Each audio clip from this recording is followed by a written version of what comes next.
Okay, let's talk about the learning objectives from this chapter, delivering your message. এই চ্যাপ্টারে we will try to discuss on language because language is the only thing যেটা দিয়ে কিনা আমরা communication করি সবার সাথে. So we will try to spend some time on language and then we will talk about different types of messages, different parts of messages in this chapter. And also I think we will talk about some principles of verbal communication in this chapter. We have few more learning objectives from these chapters. Another one is we know that language can be also obstacles for communication. So এটা নিয়ে আমরা কিছুক্ষণ কথা বলবো এই চ্যাপ্টারে কোনো একটা সময়. There are some strategies for using the language, for delivering the messages. So এটা নিয়ে we will try to discuss in this chapter, and also how we can improve our verbal communication by delivering message effectively. এটা নিয়ে আমরা এই চ্যাপ্টারে কথা বলবো. Okay, what is language? I believe that everyone knows what is language, and if I ask you to give me an example of language, probably সবার আগে যেই কথাটা বা যেই জিনিসটা মাথায় আসবে সেটা হচ্ছে আমাদের বাংলা ভাষা. এরপরে ইংলিশ আছে and then some other languages. So there are so many ways you can define language, but the easiest way what I have found from the internet or from the book I have referred, and I believe that you can see in the screen, that language is a structured system of communication that is used by human and which includes speech, gesture and writing. So in a very simple way we can define the language like this.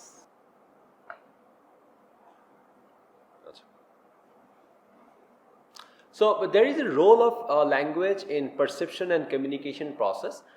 As you can see in the slide, in the picture, there is a triangular, and if you can see there is a word written thought, and then you see the word and then the subject or object. So যেটা হয় যে আমরা যখন communication করছি, language use করছি, তখন ফার্স্টেই কিন্তু আমাদের মাথায় we actually get the thought, চিন্তাটা মাথায় আসে, and then সেই চিন্তাটা ওয়ার্ডের রূপান্তরিত হয়ে সেটা সাবজেক্ট বা অবজেক্ট হিসেবে বের হয়, or maybe the vice versa, আমরা যে জিনিসটা চিন্তা করছি সেটা চিন্তার সাথে আমরা সাবজেক্ট বা অবজেক্টের সাথে ম্যাচ করানোর চেষ্টা করি, and then it became a word and then it comes out.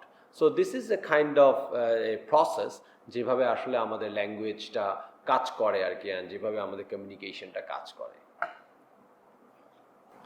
Well, now let's spend some time on the types of messages. আমরা আসলে যত ধরনের মেসেজ ডেলিভারি করি বা যত ধরনের মেসেজ আমরা আসলে মানুষকে পাঠাই, সেই সবগুলো মেসেজকে আসলে তিনটা ভাগে ভাগ করা যায়. তিনটা ধরনের আছে. একটা হচ্ছে প্রাইমারি মেসেজ, একটা হচ্ছে সেকেন্ডারি মেসেজ, একটা হচ্ছে auxiliary message. So in the next slides we will try to explain about these different types of messages. Okay, primary message কোনগুলো? যে মেসেজগুলো আসলে ইন্টেনশনালি আমরা মানুষকে প্রোভাইড করছি, মানে এটাকে আমরা বলি হচ্ছে ইন্টেনশনাল কন্টেন্ট. এটা ভার্বালও হতে পারে, এটা নন ভার্বালও হতে পারে. আর যেই শব্দগুলো আমরা আসলে ব্যবহার করি to express anything, to express ourself or to communicate any message intentionally, সেগুলোকে কিন্তু আসলে আমরা প্রাইমারি মেসেজ বলি. And then comes the secondary message. Primary message যেমন একদম ইন্টেনশনাল কন্টেন্টকে আমরা বলছি, সেকেন্ডারি মেসেজ কিন্তু কমপ্লিটলি আনইনটেনশনাল. এটা ভার্বালিও হতে পারে, নন ভার্বালিও হতে পারে, যেটার উপরে আসলে আমাদের কখনোই কন্ট্রোল থাকে না. And when you see like someone is talking and you see sometime যে তার আসলে এক্সপ্রেশনটা is different, so you get a different kind of vibes from the message. তার মানে কি? তার মানে হচ্ছে যে there are messages, যে মেসেজগুলো হচ্ছে unintentionally ডেলিভারি হয়, সেই মেসেজগুলোকে we actually call the secondary message. So primary message is something like intentionally যে কন্টেন্টগুলো প্রোভাইড করা হচ্ছে, আর সেকেন্ডারি মেসেজ হচ্ছে যেগুলো unintentionally প্রোভাইড করা হচ্ছে. And then comes the auxiliary message. This is kind of a fusion যেখানে হচ্ছে আমার intentional এবং unintentional দুটাই আসলে ইউজ করা হয়. So for example, when we see someone is talking very nice and we get motivated or we get inspired, তার মানে হচ্ছে যে সে আসলে এই auxiliary type of message delivery করার চেষ্টা করছে, যেখানে প্রাইমারি মেসেজও আছে, সেকেন্ডারি মেসেজও আছে, intentional and unintentional both like works very properly. So auxiliary message এর ক্ষেত্রে যেটা হয় এটা হচ্ছে it depends on the practice. So আমরা যেটা ফার্স্টে করতে হবে সেটা হচ্ছে আমরা প্রথমে we can work on the primary messages যেগুলো আমরা intentionally provide করছি, and then probably we can work on the secondary messages যেগুলো আমরা unintentionally provide করছি, and then probably we can mix it up একসাথে intentional and unintentional both content আমরা provide করছি. So these are like the type of messages we always deliver.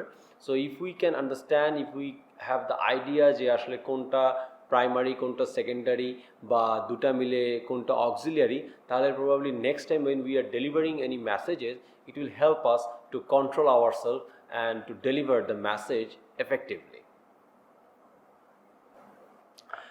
So now we will talk about the parts of the messages and their functions. আমরা যখন কোনো একটা message কাউকে পাঠাচ্ছি বা যখন কোনো একটা ইমেইল কাউকে করছি বা একটা ছোট্ট এসএমএসও যখন কাউকে করছি, তখন সেটার কিন্তু অনেকগুলো পার্টস আছে এবং সেই পার্টসগুলো হয়তো বা কখনো আমরা খেয়াল করছি, কখনো আমরা খেয়াল করছি না। বাট যদি একটু খেয়াল করি এবং একটু যদি কেয়ারফুলি এই পার্টস অফ মেসেজগুলোকে যদি একটু টেক কেয়ার করা যায়, তাহলে কিন্তু একটা মেসেজ আসলে খুবই এফেক্টিভ হয়। যেমন first parts of the message is the attention statement. তার মানে হচ্ছে প্রত্যেকটা মেসেজে কিন্তু একটা অ্যাটেনশন স্টেটমেন্ট থাকে, যে অ্যাটেনশন স্টেটমেন্টে we should try to capture or we should try to grab the attention of the reader. তার মানে ওই অ্যাটেনশন স্টেটমেন্টে আমাকে এমন একটা স্টেটমেন্ট দেওয়া দরকার যে স্টেটমেন্ট দেখে বা পড়ে তার মনে হবে যে না আরেকটু পড়া দরকার। ফর এক্সাম্পল আমি বলতে চাই যে যেমন লেটস সে আমি একটা ইভেন্ট অর্গানাইজ করছি এবং সেই ইভেন্টে I want to invite all the students to come and participate, and normally যেটা হয় যে when event is a knowledge sharing event, people don't get that much interest to come and join. So how about আমি যদি এই অ্যানাউন্সমেন্টের শুরুটা এভাবে বলি যে free pizza or maybe free burger, just come and join us and get free pizza. So maybe this can be a kind of attention statement যেটা স্টুডেন্টরা হয়তো মনে করবে যে ওয়াও দ্যাটস গ্রেট। মানে আমি যখন স্টুডেন্ট ছিলাম তখন আমার কাছেও কিন্তু এই ধরনের অ্যানাউন্সমেন্ট খুব ভালো লাগতো, specially when I was abroad. তো সেখানে তো খাবার দাবারের অনেক অসুবিধা হতোই। সো তখন যখনই এরকম কোনো একটা ইভেন্টের ইনভাইটেশন পেতাম বা দেখতাম অ্যান্ড যেটা স্টার্ট হতো with like free food or free pizza, তখন আসলে ওই মেসেজটা বা ওই ইমেলটা আরও মনোযোগ দিয়ে পড়ার চেষ্টা করতাম। So bottom of the line, what I want you to understand যে কোনো মেসেজের attention statement is very important, যেটা দিয়ে কিনা we can grab the attention of the reader. Then comes the part which we call like introduction. Introduction is a kind of a part of a message যেখানে হচ্ছে you get the opportunity to introduce yourself or probably you introduce your event, যে আসলে ওখানে কি হতে যাচ্ছে বা ওখানে আসলে কারা আসছে। And then comes the body part. যে body part you actually give the details information of your message or of your event. And once it is done with the body part, then there is another part, we call it like conclusion. এবং conclusion what we try to do, we try to wrap up the whole discussion, or maybe we try to give the gist information of the event or of the message. কনক্লুশনই তো শেষ হয়ে যাবার কথা, কিন্তু এর পরেও আরেকটা পার্ট আছে মেসেজে যেটাকে আমরা বলে হচ্ছি রেসিডুয়াল মেসেজ। রেসিডুয়াল মেসেজটা is something like which you can take home. তার মানে হচ্ছে maybe a kind of a message, যে মেসেজে you are trying to let the reader know যে actually how important this event could be, or how important this kind of message for him or her. So these are like the parts of the message. If we can follow, then probably the next time we are writing something to someone, it will be more effective, and you will get the desired outcome from the message.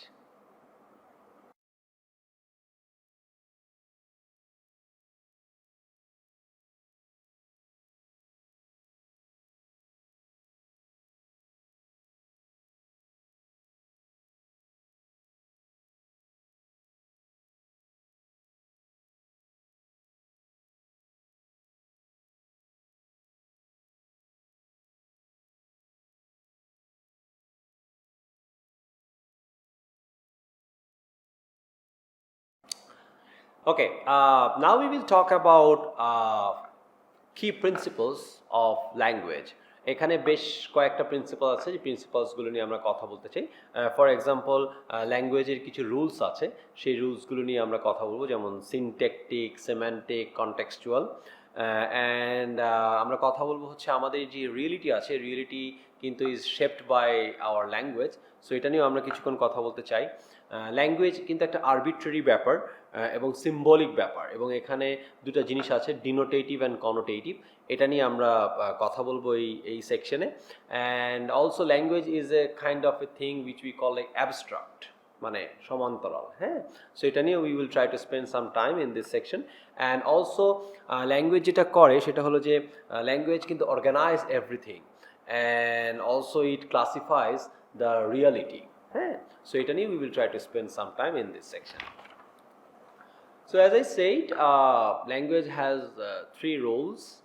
তার মধ্যে প্রথমটা হচ্ছে syntactic, এবং syntactic রুলসটা কি করে? Syntactic rules actually govern the order of the words in a sentence. তার মানে হচ্ছে যে একটা সেন্টেন্সের মধ্যে কোন ওয়ার্ডটার পরে কোন ওয়ার্ডটা বসবে, এই জিনিসটা অ্যাকচুয়ালি গভর্ন করে এই syntactic রুলসটা।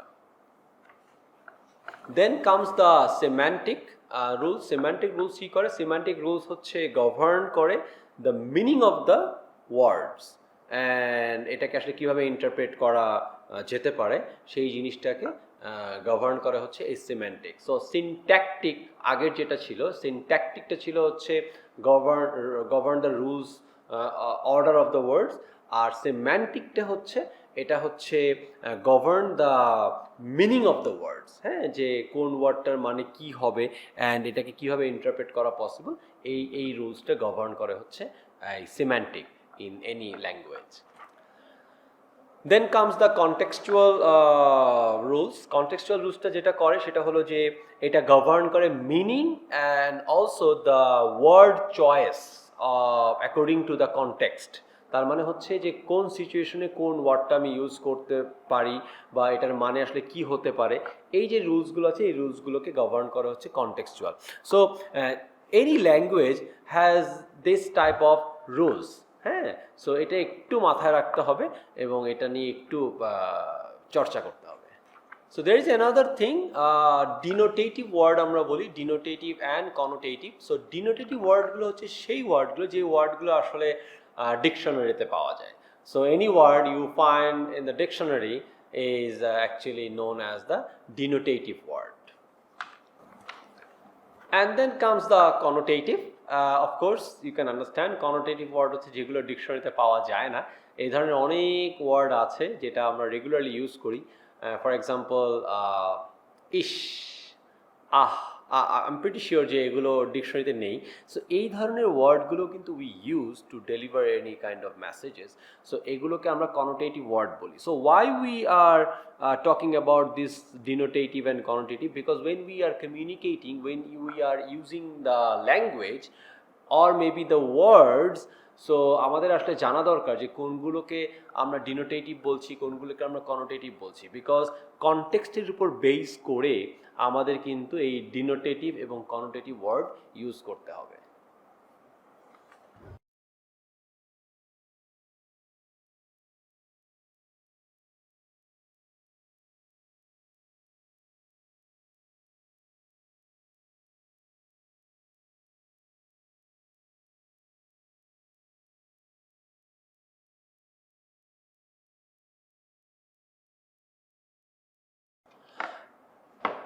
In this section, we will try to discuss about the obstacles of communication.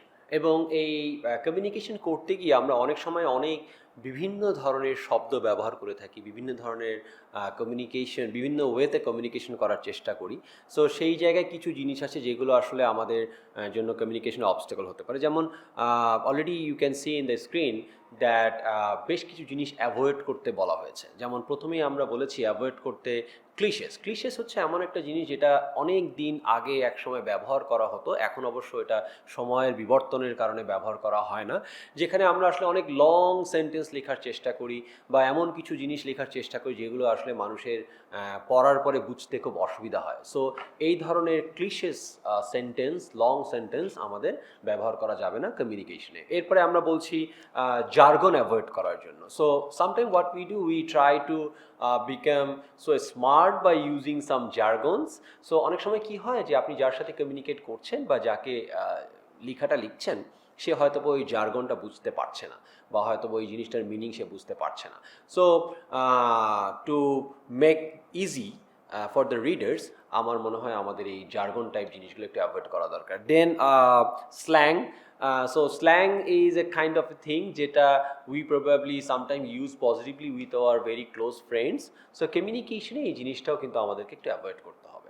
And then comes the there are few types of language or communication. We say sexist and racist, as you can see in the screen. So sexist হচ্ছে sometimes what we do, we mention only a group of people, like ধরেন if we say just ladies, then probably there are some gentlemen. So এটা তখন দেখা যায় যে আসলে gentleman যারা আছে তাদেরকে আসলে মেনশন না করলে they may get offended. So এই সেক্সিস্ট জিনিসটাও কিন্তু আমাদের মাথায় রাখতে হবে when we are communicating or when we are delivering any messages. রেসিস্টেরও বিষয়টা আছে, যেমন ধরেন অনেক সময় আমরা অনেক কিছু লিখছি যেই জায়গায় ধরেন আমরা একটু আমাদের কেয়ারফুল থাকতে হবে যাতে কোনো ধরনের কোনো গ্রুপকে ডিসেমিনেট করা না হয় বা কোনো গ্রুপকে ডিসরেসপেক্ট করা না হয়। সো এই জিনিসগুলো আমাদের কিন্তু when we are writing something or when we are delivering messages আমাদের একটু মাথায় থাকতে হবে। আরেকটা জিনিস আপনারা দেখছেন যে euphemism is a kind of a thing যেটা কিনা আমরা মাঝে মধ্যে প্র্যাকটিস করার চেষ্টা করি, সেই জিনিসটা আসলে করা যাবে না, এটাকে আমাদের অ্যাভয়েড করতে হবে। অ্যান্ড দেন ডাবল স্পিক একটা বিষয় আছে। ডাবল স্পিকের বিষয়টা হচ্ছে it's a kind of A bureaucratic thing. So sometime what we do, যে হচ্ছে ডিপ্লোমেটিক কথা বলে না, যে ডিপ্লোমেটিক অ্যান্সার, যে আসলে এপারেরও না ওপারেরও না, হ্যাঁ। সো এই ধরনের জিনিসও আসলে কিন্তু অ্যাভয়েড করাটা better during any kind of communication. In this section we will try to discuss about a few strategies যেটা আমাদের মেসেজগুলোকে আসলে এমফাসাইজ করার চেষ্টা করবে। তার মধ্যে একটা হলো visual communication, we will discuss on these things very briefly. And then there is another thing, signpost, we call like indicators things, internal summaries and foreshadowing, and also repetition বলে একটা বিষয় আছে, সেই জিনিসগুলো আমরা এই সেকশনে ডিসকাস করার চেষ্টা করব। সো ভিজুয়াল কমিউনিকেশন যেটা আপনারা অবশ্যই বোঝেন যে ভিজুয়ালি আমরা যখন কমিউনিকেট করার চেষ্টা করি, আপনার স্ক্রিনে অবশ্যই 4টা ছবি দেখতে পাচ্ছেন এবং 4টা ছবি কিন্তু সেম মেসেজ ডেলিভারি করছে, জাস্ট একটু ডিফারেন্ট ওয়েতে আপনাদেরকে দেখানো হচ্ছে। যেমন প্রথম ছবিটা যদি আপনারা দেখেন, ওখানে দেখবেন লেখা আছে 4 babies born in 1 second, এবং সেখানে একটা বেশ ভালো একটা এক্সপ্লেনেশন দেওয়া আছে। সো আপনারা দেখতেই পাচ্ছেন ইনফরমেশনগুলো খুব সুন্দর করে দেওয়া আছে, এবং ঠিক পরেই দেখবেন যে আপনারা কিন্তু একটা ছবি অ্যাড করা হয়েছে এবং এর পরে দেখবেন যে লেখা আরও কমিয়ে ফেলা হয়েছে, তাই না? সো তার মানে কি, তার মানে if you see the indicators যে আসলে একই মেসেজ, একই ইনফরমেশন আমরা একবার ছবি ছাড়া দেওয়ার চেষ্টা করছি, একবার ছবি দিয়ে দেখানোর চেষ্টা করছি, আবার শুধু ছবি দিয়ে দেখানোর চেষ্টা করছি, কিন্তু আপনি দেখছেন যে আপনার শুধু যেই একটা সুন্দর ছবি আপনি দেখছেন যে ছোট ছোট হাত, ছোট ছোট পা, হ্যাঁ, সেটা কিন্তু আপনার অনেক বেশি ভালো লাগছে এবং আপনার মেসেজটা কিন্তু আপনার মাথায় ঢুকে গেল যে আচ্ছা ঠিক আছে, this is what he or she is talking about, যে 4 babies born in 1 second. So this is what we call like visual communication. So visually যদি কখনো কোনো কিছু কমিউনিকেট করা হয় তখন সেটা আসলে মানুষের মাথায় খুব বেশি দ্রুত এবং দীর্ঘ সময়ের জন্য স্টোর হয়ে যায়। সো এখন থেকে কোনো একটা মেসেজ ডেলিভারি করার আগে সেটা যদি ভিজুয়ালি কমিউনিকেট করা যায় বা ভিজুয়ালি ডেলিভারি করা যায় তাহলে সেটা অনেক বেশি এফেক্টিভ হয়। সাইন পোস্ট বা ইন্ডিকেটার্স, এই জিনিসগুলো আমরা অনেক সময় ইউজ করি for better understanding of the readers. যেমন আমরা মার্কিং করে দিই যে এটার পরে এটা, বা these are like the important part or important point. So এইটাও একটা খুব important strategy for delivering any message effectively to the reader. So আমরা চাইলেই এই ধরনের সাইন পোস্ট বা ইন্ডিকেটরস ইউজ করতে পারি for better understanding of the readers. Like signpost, a internal summaries বা foreshadowing also helps the reader for better understanding. অনেক সময় আমরা যেটা করি সেটা হচ্ছে যে আমরা কোনো একটা চ্যাপ্টার, যেমন এখানে আমরা যে চ্যাপ্টারগুলো কাভার করছি বা যে সেকশনগুলো কাভার করছি, আপনারা খেয়াল করেছেন অবশ্যই যে অনেকগুলো সেকশনের পরে কিন্তু আমরা কি টেকওয়েজ বলেছি বা কি ওয়ার্ডস বলেছি। হ্যাঁ, so that's a kind of like a summaries. So আপনি অনেকগুলো জিনিস পড়লেন, দেখলেন, এরপরে আপনি একটা জায়গায় জাস্ট কি ওয়ার্ডগুলো দেখলেন। So it will help you to memorize and it will help you to remember the things you just read. Another strategy হচ্ছে রিপিটেশন। সো রিপিটেশনে আমরা যেটা করি যে অনেক সময় মনে করি যে saying the same word over and over is a kind of a disturbance for the readers. এটা ডেফিনেটলি, যেমন আমাদের ব্র্যাগও করা উচিত না কোনো একটা কিছু নিয়ে বারবার। আবার এটাও মাথায় রাখতে হবে যে আমাদের ভ্যালু অফ রিপিটেশনটা জানতে হবে। যে for example the important message বা যে রেসিডুয়াল মেসেজ, এটা কোনটা, এটা কিন্তু রিপিটও করা লাগতে পারে যদি আপনি মনে করেন যে this is very important for your readers to remember or to give more emphasise on this. So রিপিটেশনও কিন্তু একটা স্ট্র্যাটেজি, বাট রিপিটেশন করার আগে অবশ্যই মাথায় রাখতে হবে যে রিপিটেশনটা ভ্যালু কতটুকু আছে বা কতবার করা যেতে পারে। In this section, we will talk about the strategies of improving the verbal communication. So this is the last section of this chapter, delivering your message. So এখানে আমরা যেই জিনিসগুলো নিয়ে কথা বলতে চাই সেই জিনিসগুলো নিয়ে আমরা খুব ডিটেলসে কথা বলবো না, বিকজ এই ধরনের জিনিস নিয়ে আমরা পরবর্তীতে অন্যান্য চ্যাপ্টারে আরও অনেক ব্রিফলি ডিসকাস করব। বাট এখানে আমরা ছোট্ট করে একটু ডিসকাস করতে চাই। সো এখানে প্রথমেই যে জিনিসটা আপনার স্ক্রিনে দেখতে পাচ্ছেন যে ফার্স্ট স্ট্র্যাটেজিটাই হলো ডিফাইন ইউর টার্মস। তার মানে হচ্ছে আপনি যেই বিষয়টা নিয়ে বলতে চাচ্ছেন, যেই মেসেজটা আপনি ডেলিভারি করতে চাচ্ছেন, যেই কমিউনিকেশনটা আপনি করতে চাচ্ছেন, সেটার যেই মেইন যে ইয়াটা আছে, টার্মসটা আছে, সেটা আপনার ডিফাইন করা উচিত একদম ফার্স্টেই। সেকেন্ড হলো আপনি আপনার যে ওয়ার্ডগুলো আপনি ইউজ করছেন টু ডেলিভার দ্য মেসেজ, সেই ওয়ার্ডগুলোকে আপনার কিন্তু ভালোভাবে চুজ করতে হবে এবং অ্যাপ্রোপ্রিয়েটলি এই ওয়ার্ডগুলোকে চুজ করাটা খুব ইম্পর্ট্যান্ট, বিকজ আপনি যে মেসেজটা ডেলিভারি করছেন বা যে কমিউনিকেশন করার চেষ্টা করছেন সেটার সাথে কিন্তু রিলেটেড হওয়া দরকার আছে যে ওয়ার্ডগুলো আপনি ইউজ করছেন। And then definitely you should consider your audience, because this is the most important thing, যেটা নিয়ে আমরা নেক্সট চ্যাপ্টারেই ডিটেলস কথা বলবো। সো এই অডিয়েন্সের উপর ডিপেন্ড করেই কিন্তু আপনার ওয়ার্ডটাকে চুজ করতে হবে এবং আপনার টার্মটাকে ডিফাইন করতে হবে। Then comes the you can take controls of your tone. তার মানে হচ্ছে যে ফর এক্সাম্পল ধরেন you are delivering a sad news, so if you sounds like very happy then probably it will not go with the message, তাই না? তো তার মানে কি, তার মানে হচ্ছে কিন্তু আপনার যে টোনটা আছে সেই টোনটাকে কিন্তু আপনার অবশ্যই কন্ট্রোল করতে হবে। This is another strategy for delivering effective verbal message. And then অবশ্যই আপনাকে চেক ফর আন্ডারস্ট্যান্ডিং একটা বিষয় আছে যে আপনি যে মেসেজ ডেলিভারি করছেন সেই মেসেজটা যাকে ডেলিভারি করছেন সে আসলেই বুঝতে পারছে কিনা বা আপনি যেটা বলতে চেয়েছেন সেটা সে বুঝতে পেরেছে কিনা, এটাও আপনাকে অবশ্যই জানতে হবে। And every communication has to be results oriented, because আপনি একজনকে একটা মেসেজ দিলেন বা একজনকে একটা ইমেল করলেন, সেটার কোনো ফিডব্যাক আসলো না, সেটার কোনো রেজাল্টস হলো না, তাহলে কিন্তু there is no point of doing this things again and again. So তার মানে কি, তার মানে হচ্ছে any communication, any message you are delivering, it should be results oriented. So এই স্ট্র্যাটেজিগুলো if we just follow when we are delivering any messages, probably it will help you to get the better result.